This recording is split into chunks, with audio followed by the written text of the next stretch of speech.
Aonde está a nossa fé? Está em Deus ou está nos homens? Está em Deus ou está nas circunstâncias? Está em Deus ou está no mundo? Aonde está a nossa fé? A Igreja do Senhor começou o ano, muitos um pouco apreensivos, né? Muitos um pouco, até posso dizer que desanimados, diante da mudança, né, da conjectura atual do nosso país.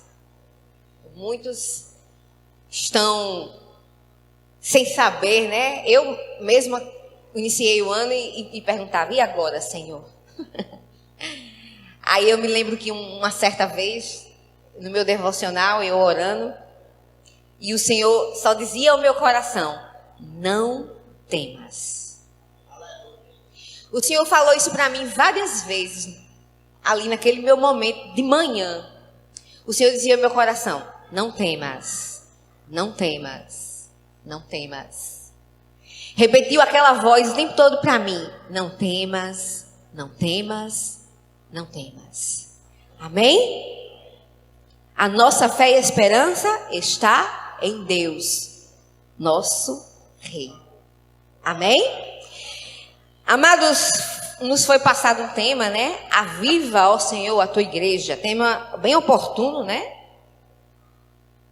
Os louvores já ministraram aqui sobre esse tema. Se os irmãos tiverem prestado atenção nas letras, principalmente o primeiro hino, o penúltimo, o último agora, já falaram sobre esse avivamento, em quem devemos depositar a nossa esperança? O comportamento da igreja diante das situações difíceis que se apresentam. Os tempos não são fáceis. E a verdade é que eles vão ficar cada vez pior. Né? Enquanto a sociedade descrente acredita que tudo vai melhorar, nós sabemos como igreja que as coisas não são assim. Ah, mas isso é só porque político A ou político B ganhou? Irmãos, é o cumprimento das escrituras. Político A ou político B ganhando, as escrituras elas vão se cumprir. E as coisas, com a volta de Cristo, as coisas vão ficar apertadas para nós. Mas precisamos ter a certeza de que Cristo está conosco. As coisas não vão melhorar, mas iremos passar com Ele. Assim como o povo de Israel, né? Passou no meio do mar, como foi louvado aqui.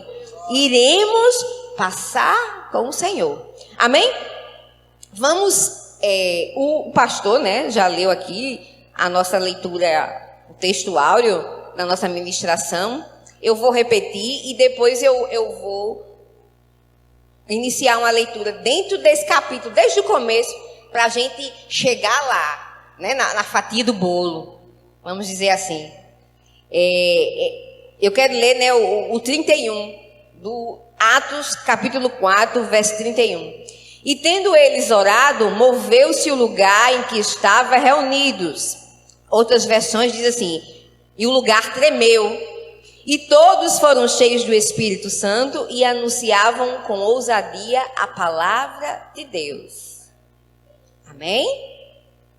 Aviva, ó Senhor, a tua igreja. O que é avivar, irmãos? Avivar é você destacar, é você trazer um novo ânimo, trazer vida, realçar, né? Os irmãos conhecem o marca-texto, né? O famoso marca-texto, e tem aquele bem amarelinho, o rosa, e a gente, quando quer destacar algo que a gente está estudando ou lendo, a gente pega ali aquele marca-texto e passa assim. Aí, né, destaca, reaviva. Então, avivamento é isso, é trazer em evidência, é destacar, é marcar. Então, hoje o Senhor nos trouxe para nos animar, para dizer para nós que Ele está conosco, que a igreja do Senhor vai passar por coisas, sim, mas Ele nunca abandonará a sua igreja. É o que nós vemos em toda a história da igreja, desde o início. Mesmo nos momentos mais difíceis. Hoje, incrível, eu estava tendo aula de história da igreja. E o professor ali dando aula e eu prestando atenção, tudo a ver com a ministração hoje, e como aqueles irmãos passaram por tantas coisas, irmãos. Existem relatos no livro de Flávio Joséfo, que é um grande historiador, e ele dizendo que as mulheres, os homens, eram tão cheios do Espírito Santo, quando nessas perseguições, que era incrível como é que eles conseguiam passar, né? Sabendo que tinham pais e mães que sabiam que os seus filhos agora iam ser ali, mortos, por causa da perseguição, e sabia que chegavam dentro dos lares dos cristãos, e eles ficavam ali só esperando, sabendo que iam levar suas crianças para serem mortas, porque simplesmente serviam a Cristo. E eram jogados ali dos leões. Eram coisas terríveis, né, irmão? Terríveis. E aqueles irmãos, eu acredito que eles passavam por aquilo tudo de uma maneira sobrenatural, irmãos. Porque eu olho para mim e eu digo, Senhor, eu não sei como é que é isso. Como é que a gente passa por isso? Eu sou mãe, eu fico me imaginando, eu não sei. E eu acho que é algo sobrenatural. E nós vamos ver hoje como é importante o Espírito Santo. Porque isso não é uma coisa que um homem, uma mulher, um ser humano passa sozinho. As dificuldades, as perseguições, a igreja do Senhor, o povo de Deus, ele só passa vencedor, e nós vamos ver aqui, se eles estiverem cheios do Espírito Santo. Sozinho, irmãos, a igreja, ela morre. Ela para. Precisamos do Espírito Santo, é isso que nós vamos ver aqui. Vamos começar essa ministração aqui no livro de Atos, no capítulo 4, bem no iniciozinho. Eu vou ler para os irmãos. Diz assim: e estando eles falando, o título é Pedro e João perante o Sinédrio.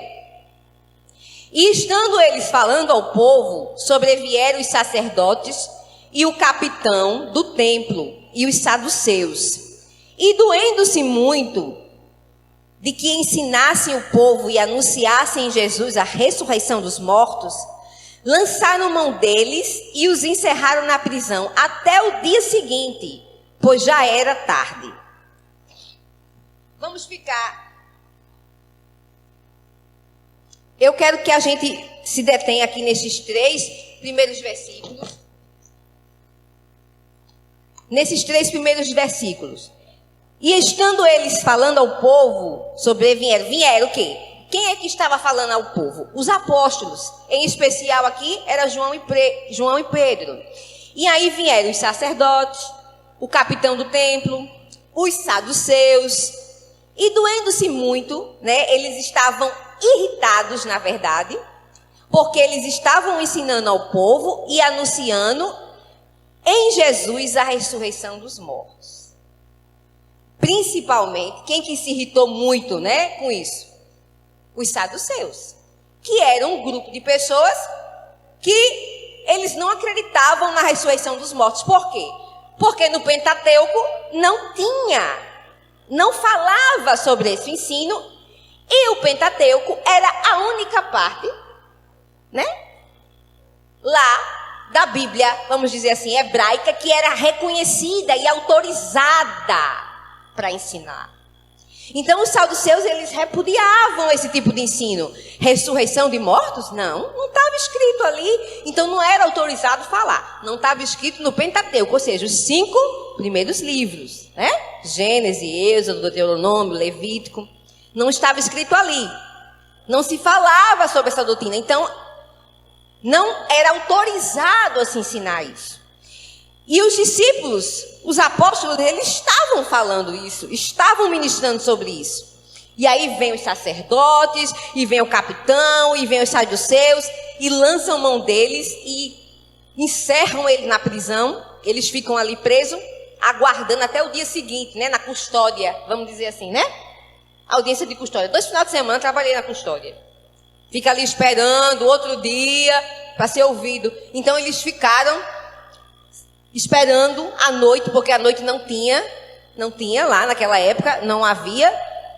E ficaram ali aguardando o outro dia. O que é que nós vemos aqui nesse primeiro ponto dessa palavra?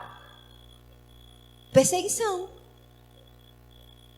Nós vemos perseguição. A insatisfação daquelas pessoas com que aqueles apóstolos, aqueles discípulos estavam ensinando. Isso é uma realidade que perdura até hoje, irmãos. A igreja do Senhor, ela nunca deixou de ser perseguida. Só que no Brasil, nós vivemos, até o momento, vamos dizer assim, uma situação aparentemente cômoda, vamos dizer, diante de outros países, né, de outros continentes por aí, onde a perseguição é mais acirrada, é uma perseguição oficial, é uma perseguição mesmo institucional. Então o Brasil ainda vive uma situação confortável em relação a isso, mas existe uma perseguição no Brasil. Então a igreja ela nunca deixou de passar por perseguições. Nunca deixou. E a igreja nunca deixou de crescer, irmãos. A igreja nunca deixou de crescer. Se os irmãos forem estudar a história da igreja, no período de maior perseguição é que a igreja mais cresceu. Por quê, irmãos? Nós vamos saber o porquê que em períodos de tanto sofrimento para os cristãos, de tanta perseguição, essa igreja ela prosperou, ela cresceu, ela avançou. Por quê? E é isso que nós temos que nos atentar aqui, para que aconteça da mesma forma com a igreja atual. Porque perseguições, insatisfação das pessoas, o aponta para nós não vai deixar de existir. Pessoas insatisfeitas com a sua fé, com a sua forma de viver, com a sua forma de se comportar, de opinar, com a sua santidade, com a defesa da sua fé, não vai deixar de existir. O que nós fazemos, irmãos? Uma pessoa olhou para mim, agora sim, assim que assumiu essa conjectura, e disse: irmã Uliane, o que fazemos agora? Eu disse: nós fazemos o que a igreja faz. Nós nos posicionamos e oramos. A igreja do Senhor, ela se posiciona. Ela não compactua com o pecado. Mas ela também ama, irmãos. A igreja do Senhor é educada. A igreja do Senhor é amorosa. Ela age em sabedoria. Mas para isso precisa ter o Espírito Santo. Porque senão aí vem a carnalidade. Aí começam as brigas na rede social. Começam os vandalismos. E não é isso que o cristianismo prega. Não é verdade? Então, insatisfação, aborrecimentos, perseguições. Se as pessoas, quando nós decidimos fazer a vontade de Deus e nos posicionar, essas coisas elas vão existir. Não vai deixar de existir. Na sua casa, quando você decidir fazer a vontade de Deus dentro do seu lar, como uma mulher de Deus, como um homem de Deus, como um jovem, uma jovem de Deus, não fique esperando aplausos. Não fique esperando recompensas da terra. Você vai esperar a honra que vem de Deus, não dos homens. No momento certo, o Senhor, Ele nos honra. Mas, quando nós fazemos a vontade de Deus, nos posicionamos, fazemos aquilo para o qual nós fomos chamados, as insatisfações, os aborrecimentos, as perseguições, elas vêm. É o que a igreja enfrenta desde o início. Vamos continuar. No versículo 4 diz assim: muitos, porém, dos que ouviram a palavra, creram. E chegou o número desses homens a quase 5.000. Olhe só o que eu acabei de falar. A Bíblia diz que aqueles Pedro, os apóstolos João, estavam ali pregando, ensinando, sobre o ensino da ressurreição dos mortos. E veio ali os sacerdotes, os saduceus, os sumos sacerdotes, prenderam, encerraram eles na prisão. Mas a Bíblia diz, a palavra de Deus diz, que durante aquela ministração, com aquela pregação, quase 5.000 homens aceitaram a Cristo.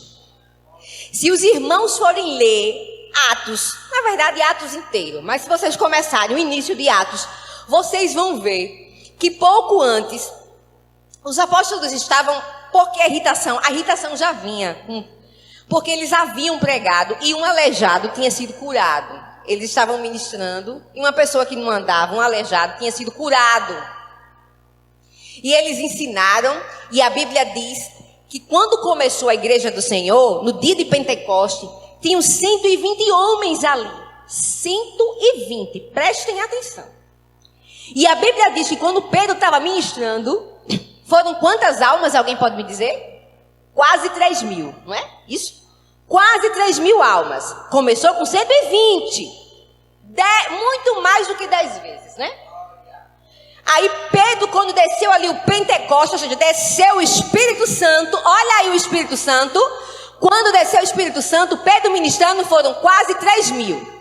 Continuaram eles a pregar com ousadia, porque eu perdi as contas de quantas vezes eu ouvi essa palavra. Só nesse texto aqui eu encontrei 3, ousadia. Que significa coragem, intrepidez. É o livro da ousadia para mim, o livro de Atos. E aí eles continuam pregando, pregaram, aí esse aleijado foi curado. Aí eles estão aqui falando sobre a ressurreição. Foram presos e quase 5.000 aceitaram. Vocês estão vendo? Eles foram presos e o que foi que aconteceu? Quase 5.000. Igreja perseguida, igreja crescendo. Eles tinham sido revestidos de poder. De quem? Do Espírito Santo. E aí, você vê aqui que mesmo em meio à perseguição, Deus ainda continua trabalhando através de nós. Ei, deixa eu dizer para você, esta noite, nada pode parar você. Nada pode parar a igreja do Senhor. Mas para isso você precisa ser revestido do Espírito Santo. As coisas não vão ficar fáceis para nós. Mas precisamos nos fortalecer no Espírito Santo de Deus, porque senão a gente não aguenta. Aguenta não, irmãos. Vamos continuar. Aí a gente continua, vamos no 5. E aconteceu no dia seguinte que eles se reuniram em Jerusalém, e os seus principais, os anciãos, os escribas, Anás, o sumo sacerdote, aí vem Caifás, aquele que interrogou Jesus, o genro de Anás. Lembram? Jesus lá no Sinédrio, quem foi que interrogou quando Jesus disse que reconheceu que era o Filho do Deus vivo? Foi com Caifás. Aí está aqui, ele de novo. Anás, o sumo sacerdote, Caifás, João, Alexandre, ou seja, a instituição judaica estava ali presente diante deles, no outro dia. E pondo-se no meio, perguntaram, essas autoridades judaicas chegaram para João e Pedro, olha só, aquelas autoridades chegaram para João e Pedro, eu lendo esses dias isso, aí preste atenção, e pondo no meio perguntaram assim, então, com que poder ou em nome de quem vocês fazem isto? Eles que eram as autoridades judaicas chegaram para Pedro e João e disseram: com que autoridade vocês fazem isso? Não sabem eles que a autoridade que eles faziam aquilo não era a autoridade que estava sobre eles. E então Pedro, cheio do Espírito Santo, lhe disse: principais do povo e vós, anciãos de Israel, visto que hoje somos interrogados acerca do benefício feito a um homem enfermo e de modo como foi curado, o aleijado lá antes, né, que eu não li aqui, que está nos versículos antes, seja conhecido de vós todos e de todo o povo de Israel, que em nome de Jesus Cristo, o Nazareno, aquele a quem vós crucificastes e a quem Deus ressuscitou dos mortos, em nome desse é que este está são diante de vós. Contra fatos não tem argumento, não é assim? Estava lá o homem de 40 anos, curado, o aleijado, diante deles. Aí eles perguntaram: com que autoridade vocês fazem isso? Aí eles disseram: a autoridade de Jesus, aquele a quem vocês crucificaram. Foi no nome dele que nós curamos. Irmãos, você sabe o que é isso? É ousadia. Vocês sabem o que é isso? É coragem. Certo? Isso aí ratifica a nossa necessidade do Espírito Santo. Porque Pedro responder dessa forma, aquelas autoridades, né, da instituição judaica ali, eles respondem, ele estava muito cheio, e a própria palavra de Deus diz aqui, ó. E Pedro, cheio do Espírito Santo, respondeu a eles: é no nome de Jesus que eu faço isso, que fazemos isso, que curamos. Então, há uma necessidade da igreja, esse aviva ao Senhor a tua igreja, há uma necessidade da igreja se encher do Espírito Santo. Sabe por quê? Porque se a igreja... Existe um versículo que eu gosto muito, que diz assim: a alegria do Senhor é a nossa força. Não é verdade? A alegria do Senhor é a nossa força. Então, igreja, crente, povo de Deus, forte, é povo, é crente, é igreja alegre. E aí, de onde é que a gente... Irmãs, e como é que eu vou me alegrar se já assumimos um governo... né? Eu abençoo, seja tudo bem em nome de Jesus, oremos pelas nossas autoridades, abençoe o seu presidente. Então, eu estou passando tanta dificuldade, irmãos, como é que eu posso me alegrar? Você não sabe como é que eu estou lá na minha casa com meu marido, com meu filho? A alegria do Senhor é a nossa força. Crente forte é crente alegre. Como é que você consegue ser alegre em meio às perseguições? O que é que a palavra de Deus também nos ensina? Que na presença do Senhor há fartura de alegrias e delícias perpetuamente. Na presença de Jesus há alegria. Deixa eu dizer a você aqui nesta noite, você precisa estar na presença de Deus para você ser alegre e para você ser forte. Ou seja, na presença do Senhor, nós nos enchemos com o Espírito Santo. E aí nós somos fortes, porque somos alegres. Vamos nos encher da alegria do Senhor. E onde é que eu consigo essa alegria? É orando, é lendo a palavra. Olha, irmãos, não é vendo novela, noticiário ruim, fofocando na rua. Eu não vou me encher do Espírito Santo. Não vou. Vivendo uma vida aparentemente carnal, eu vou para a igreja de noite, saio daqui, já falo mal do meu vizinho, já fofoco, não tenho uma vida de oração, não tenho uma vida de meditação na palavra, não honro meu marido, não amo minha esposa, minto. Aí não tem como você ser alegre e nem forte. A alegria do Senhor é a nossa força. Igreja forte, irmãos, é igreja alegre que anda cheia do Espírito Santo de Deus. Cheia do Espírito Santo de Deus. Por que Pedro respondeu daquele jeito? Porque ele era cheio do Espírito Santo de Deus. A igreja do Senhor precisa se encher do Espírito Santo de Deus.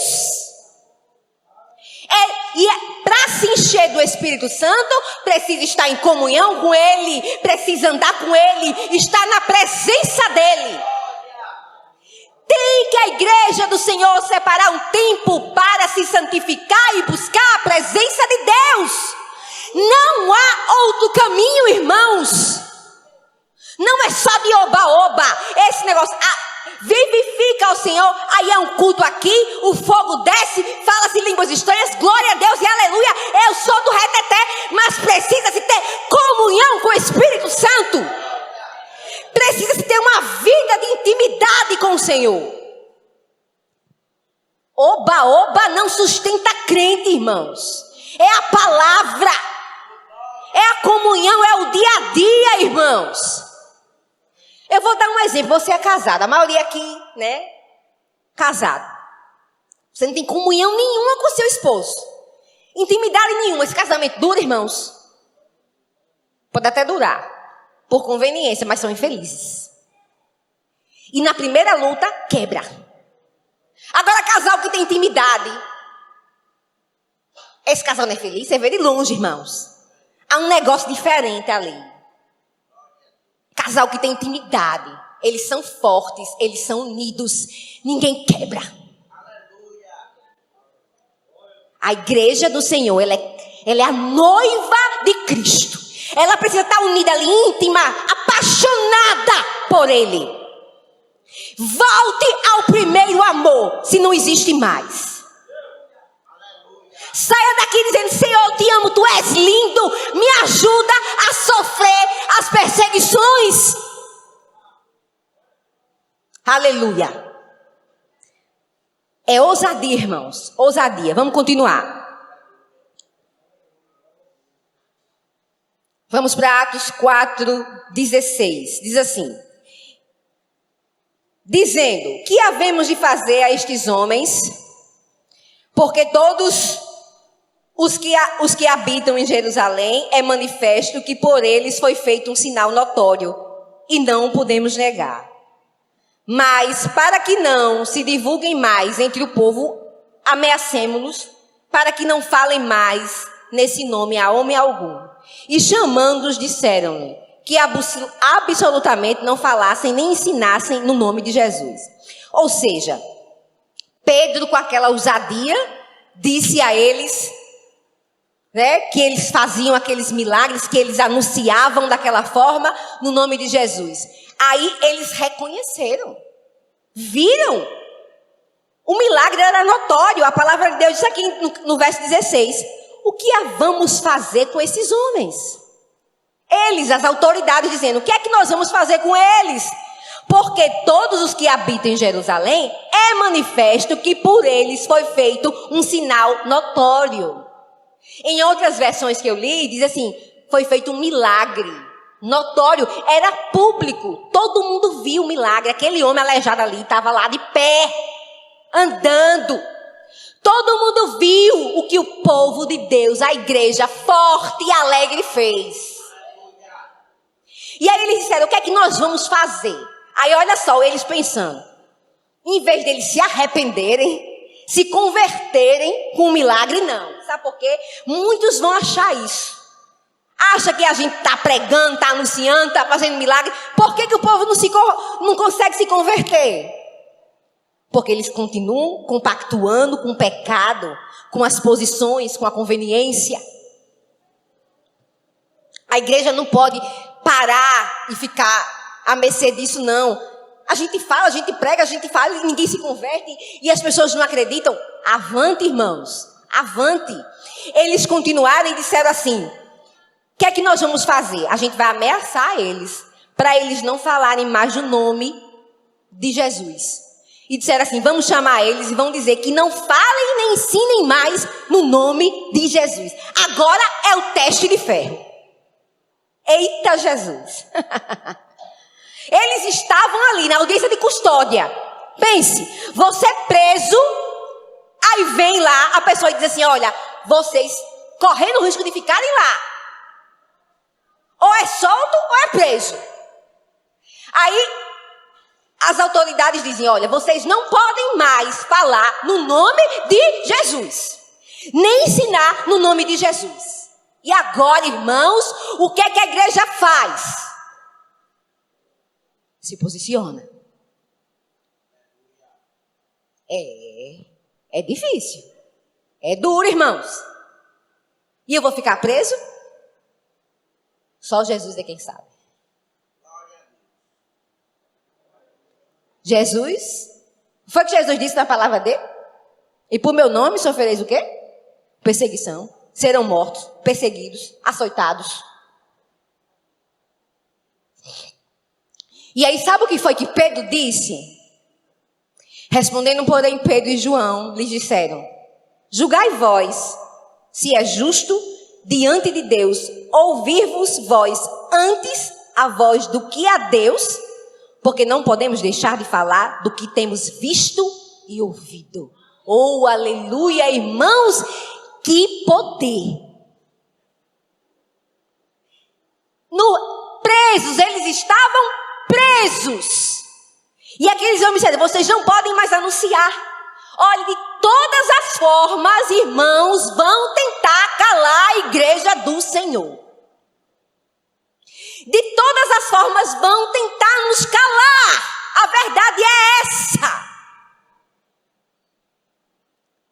Precisamos estar na presença de Deus para nos enchermos dessa coragem de Pedro e dizer: vocês acham que eu antes vou deixar de ouvir ao meu Deus para ouvir a vocês e deixar de anunciar tudo que eu tenho visto, vivido e ouvido? Irmãos, que coisa linda! Eu peço ao Senhor que me dê essa coragem de não negar o nome de Jesus diante de tudo que nós temos vivido e visto. Porque vão tentar calar a nós. Estavam esperando outra coisa, né, irmãos? Aviva a tua igreja.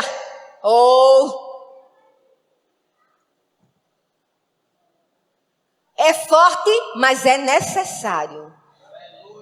Nós precisamos sair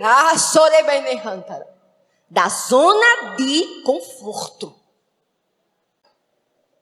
Estavam esperando talvez outra coisa. Mas a nossa situação hoje, irmãos, o Senhor já falou comigo. A igreja do Senhor precisa se posicionar. E se nós não tivermos cheios do Espírito Santo, nós caímos.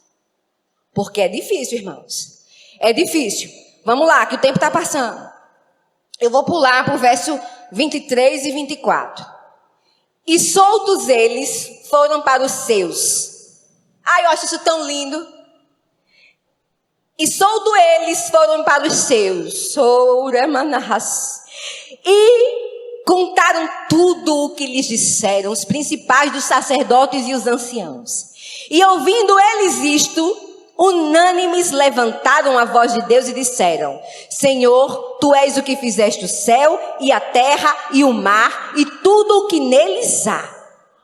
Que disseste pela boca de Davi teu servo, porque bramaram as gentes e os povos pensaram coisas vãs? Irmãos, e solto eles foram para os seus e contaram tudo o que tinha acontecido com ele. O que é que eles fizeram, irmãos? Eles foram soltos porque aqueles homens não conseguiram. O povo estava animado demais com os milagres.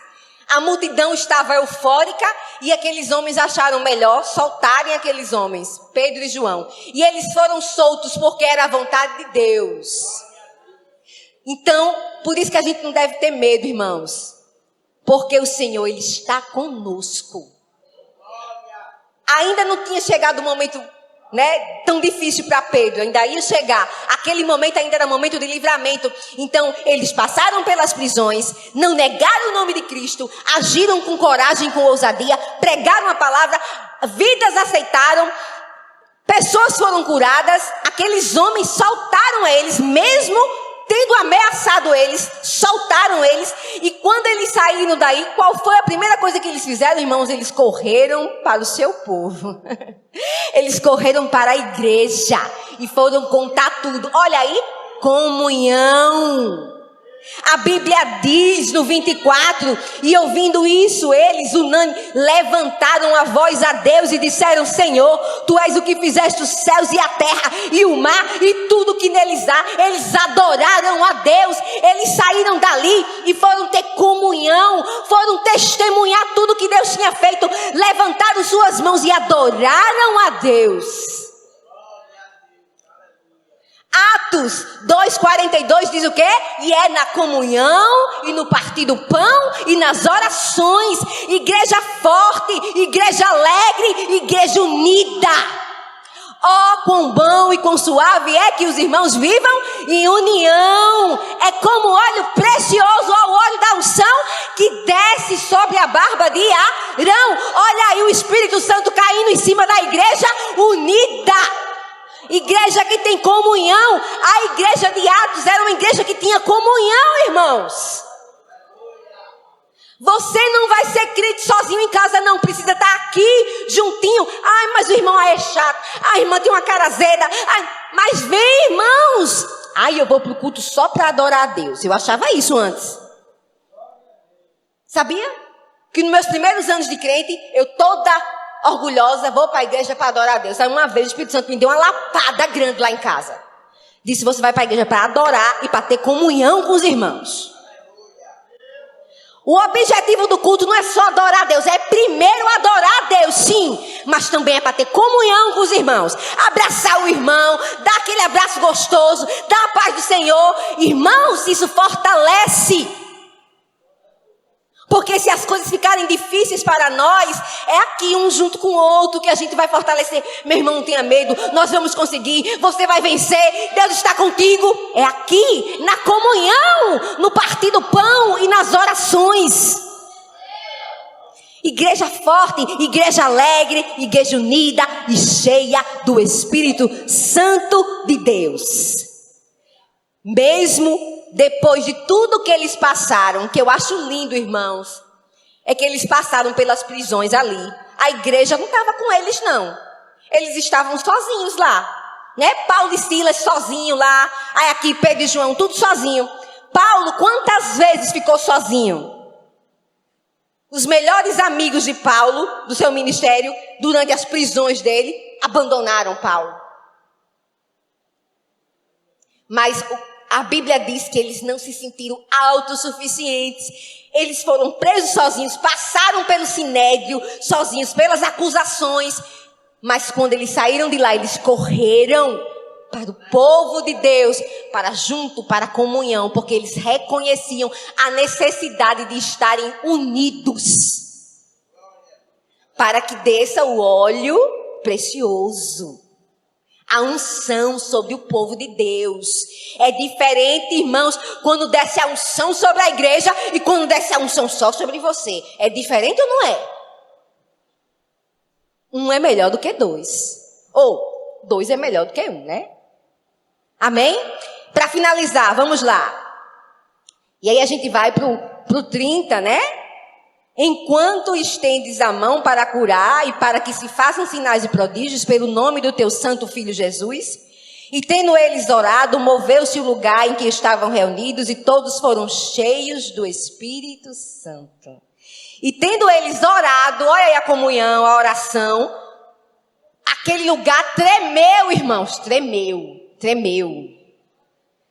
E eles foram cheios do Espírito Santo e anunciavam com ousadia a palavra de Deus. O que me chama a atenção, eu não estou lembrada aqui o versículo, eu lendo esse texto todo, na hora que eles estão orando, sabe o que é que eles pedem na oração? Eles não pedem provisão, nem pedem livramento. Eu achei tão lindo porque eles acabaram de sair de uma prisão, de uma dificuldade tremenda, e na hora que eles correm para a igreja, que eles vão orar, em vez de eles orarem por Senhor, nos livra, nos ajuda, por provisão, sabe o que eles pediram? Senhor, que nós tenhamos mais coragem, mais ousadia para anunciar a tua palavra. Eles não estavam preocupados com o que ia acontecer, eles queriam era coragem para continuar anunciando a palavra do Senhor. Sabe o que é avivamento? É isso, irmão. É a igreja cheia do poder de Deus, mas esse poder só vem através, do conhecimento da palavra, da meditação da palavra, de uma vida de oração, de intimidade e de uma igreja unida, em comunhão, forte e alegre. Amém? Que o Senhor possa avivar a tua vida, possa trazer renovo, te animar. Ele está contigo, as dificuldades virão, mas Ele está conosco em todo o tempo, até a consumação dos séculos. Amém? Terminei. Amém, irmãos? Vamos orar? Eu quero orar por vocês. Eu quero orar por mim e por vocês, para que o Senhor nos fortaleça,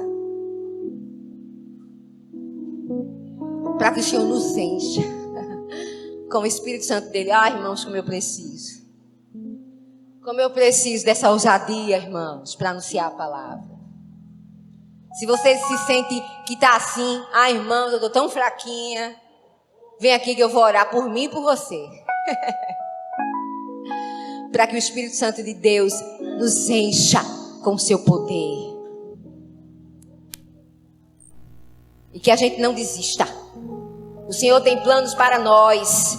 O Senhor tem planos para nós. As promessas do Senhor, elas estão de pé. Sabe, irmãos? O Senhor tem promessas e elas continuam em pé. E Deus é aquele que cumpre as promessas. É lindo, irmãos. O Senhor é aquele que cumpre as promessas. A igreja do Senhor, ela não vai parar. Não vai. Amém? Vamos orar para que o Senhor nos ajude, para que o Senhor nos vivifique, para que o Senhor nos fortaleça, nos anime, nos levante como uma igreja que se posiciona. Oi? Pode chamar. O pastor está dizendo, da igreja, que quem quiser vir para a gente orar por cura, por batismo pelo Espírito Santo, pode vir que nós vamos orar aqui, os presbíteros aqui, pastores, vão orar. Alguém precisando de cura, batismo com o Espírito Santo? Tem alguém que não confessa Jesus como Salvador aqui hoje? Todos são crentes? Todos confessam Jesus como Salvador? Amém. Graças a Deus. Amém. Então vamos orar. Senhor meu Deus, nós estamos aqui, Pai, nesta noite. Queremos te entregar as nossas vidas, Senhor. Queremos também, Senhor, pedir que o Senhor derrame a tua glória, derrame a tua unção, derrame a tua Shekinah, Senhor, sobre nós, sobre o teu povo. Enche, Senhor, o teu povo neste lugar com o teu poder. Pai, que este lugar aqui possa tremer na tua presença. Senhor, que todos possam ser cheios do teu Espírito Santo. Oh, aleluia, Jesus. Derrama, Senhor, a tua glória neste lugar. Senhor, batiza com o Espírito Santo. Vai curando aqueles que precisam, aqueles que estão enfermos, vai tratando, vai falando, vai derramando ousadia, coragem, aqueles que têm chamado, Senhor, para evangelizar, para pregar a palavra, para ministrarem, que o Senhor possa derramar uma unção, Pai, sobre eles, Senhor, que eles possam anunciar o ano aceitável do Senhor. Oh, aleluia! Louvado seja o teu nome. Nós te louvamos nesta noite, te agradecemos pela tua palavra, te agradecemos, Pai, por este culto, por esta oportunidade de estarmos aqui ministrando a tua palavra, de estarmos aqui te adorando, Jesus. Nós te agradecemos por tudo, Senhor, em nome de Jesus. Em nome de Jesus. Amém.